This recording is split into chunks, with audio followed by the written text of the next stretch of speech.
बिस्मिल्लाहिर्रहमानिर्रहीम। अस्सलामुअलैकुम वरहमतुल्लाहि वबरकातुहू। जी तो स्टूडेंट्स, जैसे कि आपको ऊपर हेडिंग नज़र आ रही है कि according to new smart syllabus 2020-21, तो जनाब हमारा ये चैप्टर नंबर 3 है, लेक्चर नंबर 47 है।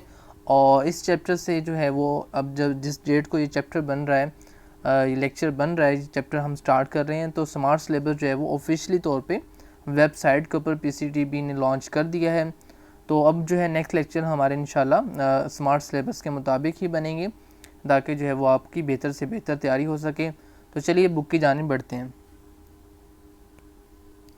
जी तो स्टूडेंट्स, चैप्टर का नेम है जी डायनामिक्स, ठीक है, डायनामिक्स, और ये हमारा यूनिट नंबर 3 है। तो अभी हम क्या करेंगे, सबसे पहले इसकी सारी डिटेल्स नहीं पढ़ेंगे, ठीक है, क्योंकि हम शॉर्ट सिलेबस पे चल रहे हैं। तो अब हमने जो है वो जो उनकी गाइडलाइंस हैं उन्हीं के मुताबिक हमने चलना है, ताकि हम जो है वो कम से कम वक्त में ज़्यादा से ज़्यादा जो है वो स्टडी कर सकें।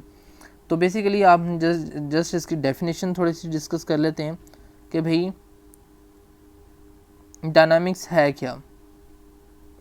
The branch of mechanics that deal with the study of motion of an object and the causes of its motion is called dynamics. The dynamics basically क्या है, हरकत से मुतल्लिक है। तो ये हमारे पास मैकेनिक्स की ब्रांच है, जिसके अंदर हम क्या करते हैं, मोशन को स्टडी करते हैं, उसके बारे में पढ़ते हैं, किसकी भी मोशन, किसी भी ऑब्जेक्ट की मोशन के बारे में पढ़ते हैं, और पढ़ते हैं कि मोशन जो है वो किस वजह से हुई है। तो आपको पता है किसी मोशन के पीछे जो है फोर्स होती है, कोई ताकत होती है जो उसको हरकत देती है। तो चलिए अब जो है हम डेफिनेशन के बाद बढ़ते हैं फोर्स की डेफिनेशन की जानिब, ठीक है। तो हमारा नेक्स्ट स्टेप जो है वो फोर्स है। तो आपकी जो शॉर्ट सिलेबस है उसके अंदर एक और चीज़ जो उन्होंने वाजे की है वो ये है कि आपके जो शॉर्ट सिलेबस है उसके ऊपर आप देखेंगे अगर, तो हेडलाइन जो है वो एक उन्होंने नोट लिखा हुआ है कि all questions given in mini exercises and quick quizzes are excluded.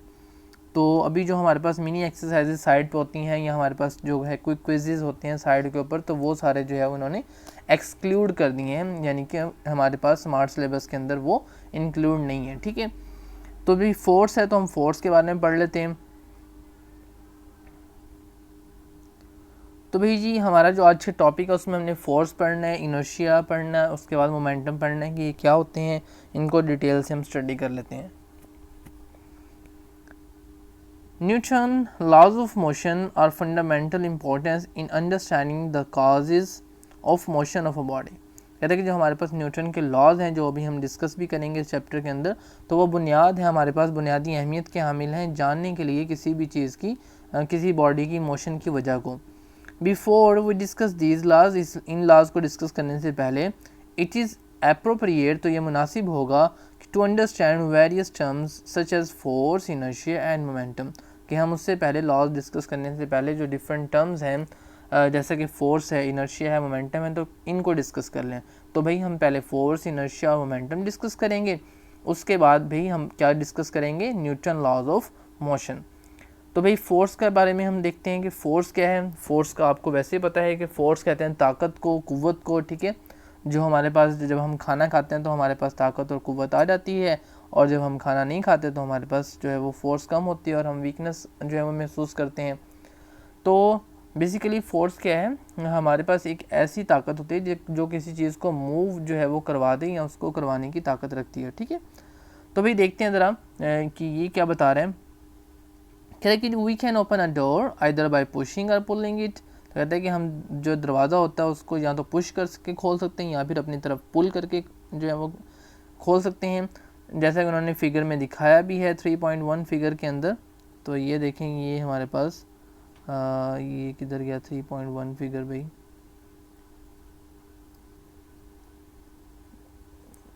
Figure 3.1, अच्छा जी ये रही जी फिगर 3.1, जिसमें स्पेशल लड्डू आपको नज़र आ रहे हैं और वो भी पेठियाँ वाले, ठीक है।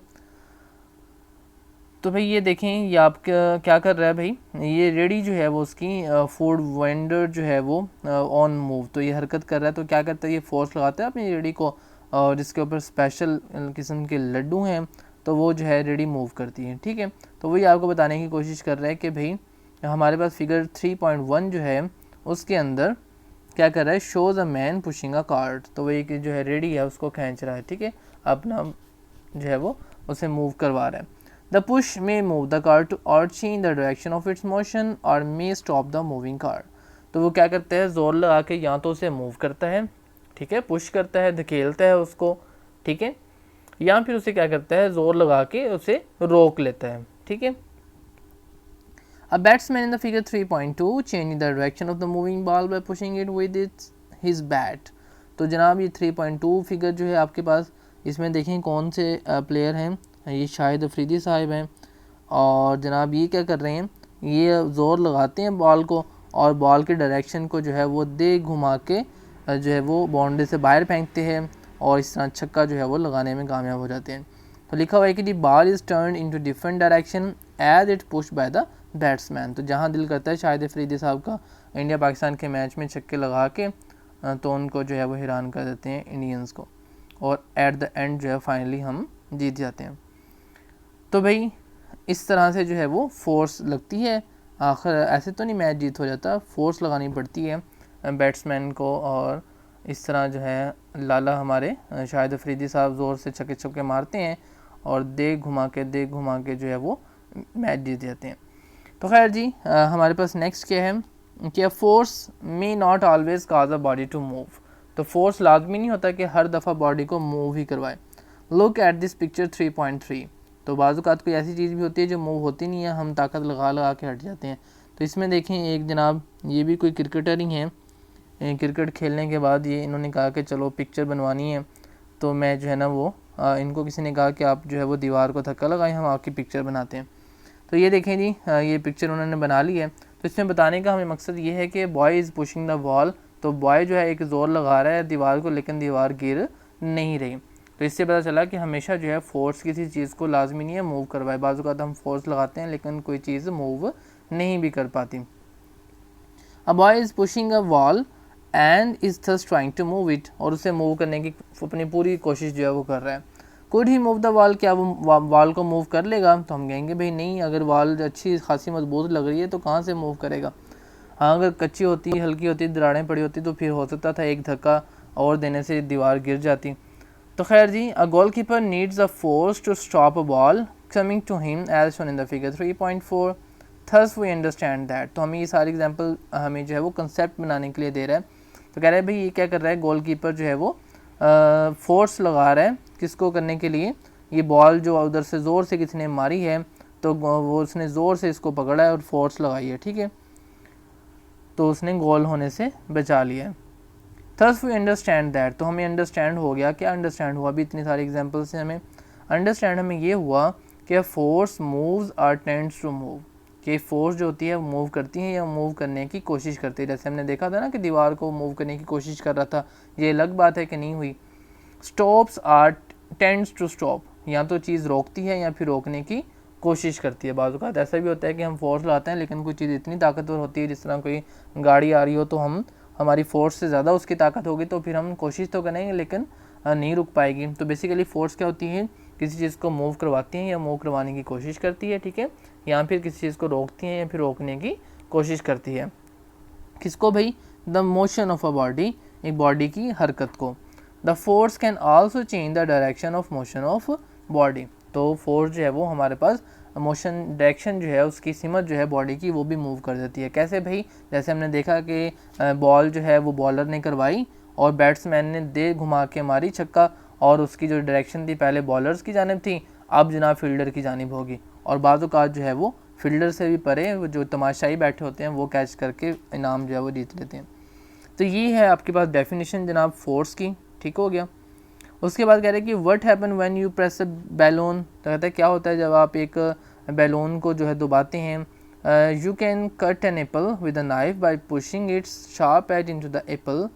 Thus a force can also change the shape और size of a body on which it acts. तो ये बता रहा है कि आप जो है वो जब फोर्स लगाते हैं बैलून के ऊपर तो उसकी जो है वो शेप चेंज हो जाती है। अगर आप दोनों हाथों से पकड़ के बैलून को दबाएंगे, हल्का सा दबाना, ये ना हो फट जाए, तो वो देखेंगे आप उसकी गोल शेप से उसकी शेप जो है वो चेंज होगी। इसी तरह अगर आप जो है वो एक सेब है उसके ऊपर आप ज़ोर से छुरी चलाते हैं तो वो दो हिस्सों में बट जाता है और उसका जो है साइज़ भी चेंज हो जाता है, उसकी शेप भी चेंज हो जाती है, और फिर वो जो है आप उसे मज़े मज़े से खा लेते हैं।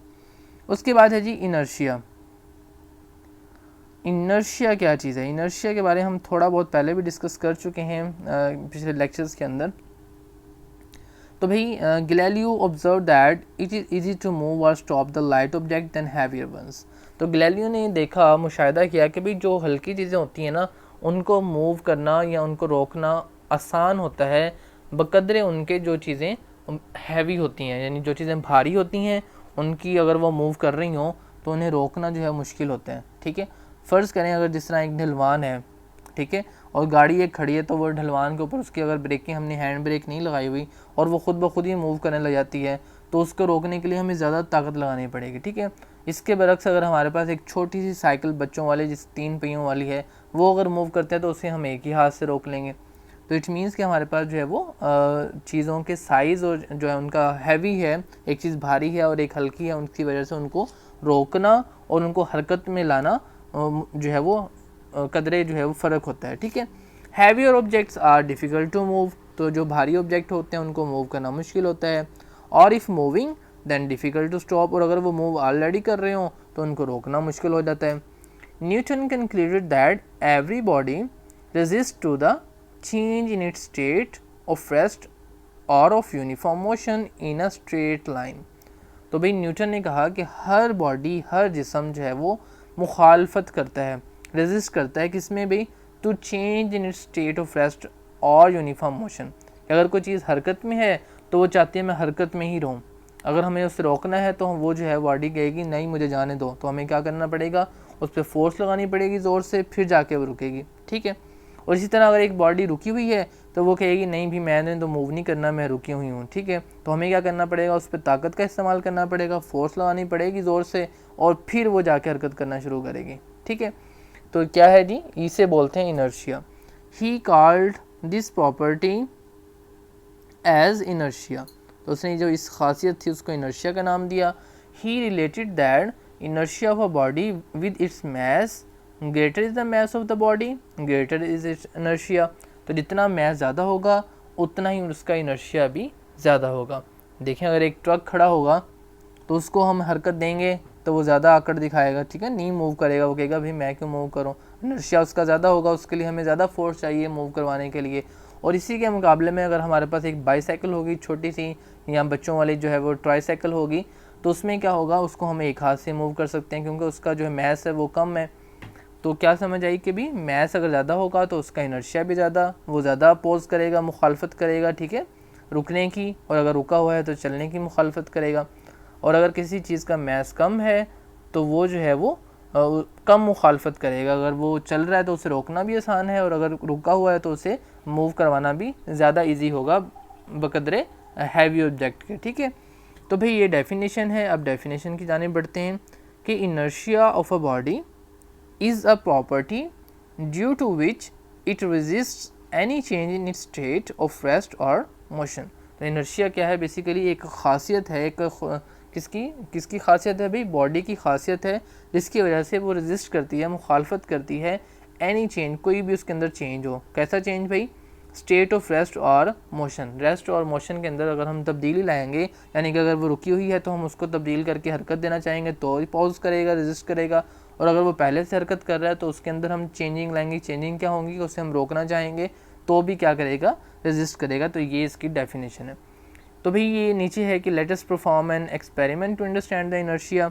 तो ये भाई हम जो है वो बस नहीं कर रहे क्योंकि हमारे स्मार्ट सिलेबस में नहीं है ये एक्सपेरिमेंट।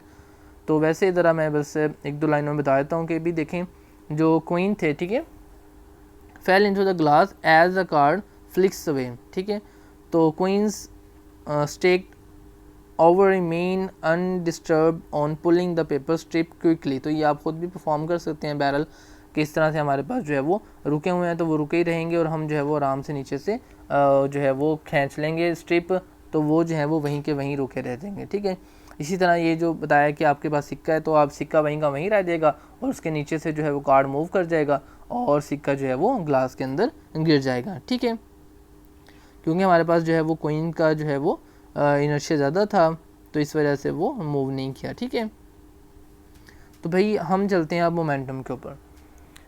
तो नेक्स्ट है हमारा टॉपिक जो है वो है मोमेंटम।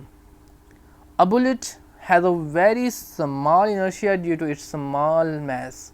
तो हमारे पास जो बुलेट होती है, बुलेट क्या होती है जी, गोली होती है हमारे पास, ठीक है, पिस्टल के अंदर जो डलती है।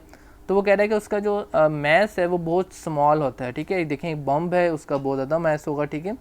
तो एक जो छोटी सी गोली है उसका जो है मैस कम होगा, तो उसका इनर्शिया जो है वो भी स्मॉल होगा, ठीक है।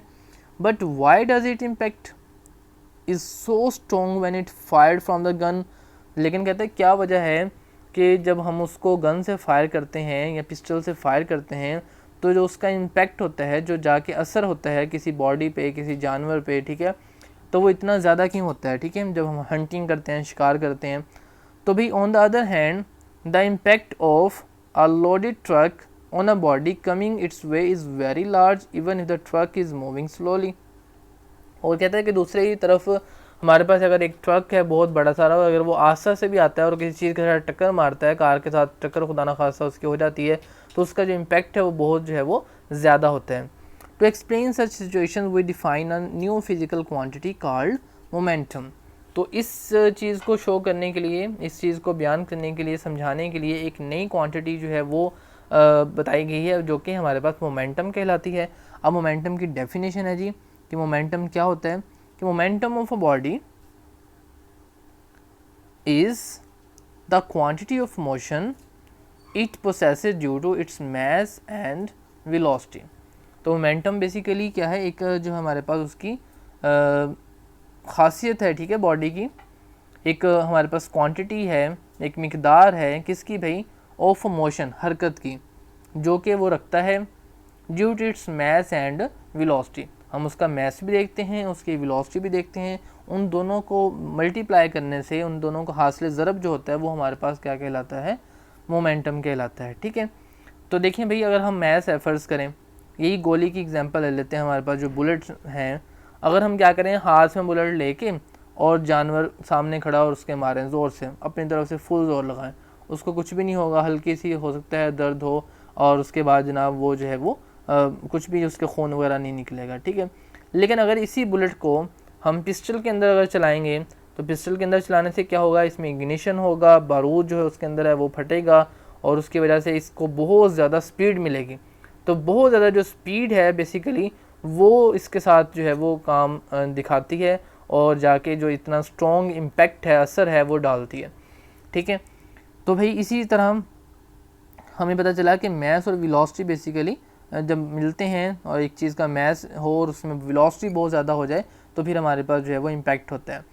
तो देखते हैं जी आगे क्या बता रहा है कि the momentum P of a body, तो इससे पता चला कि मोमेंटम को पी से जाहिर करेंगे, is given by the product of its mass and velocity we.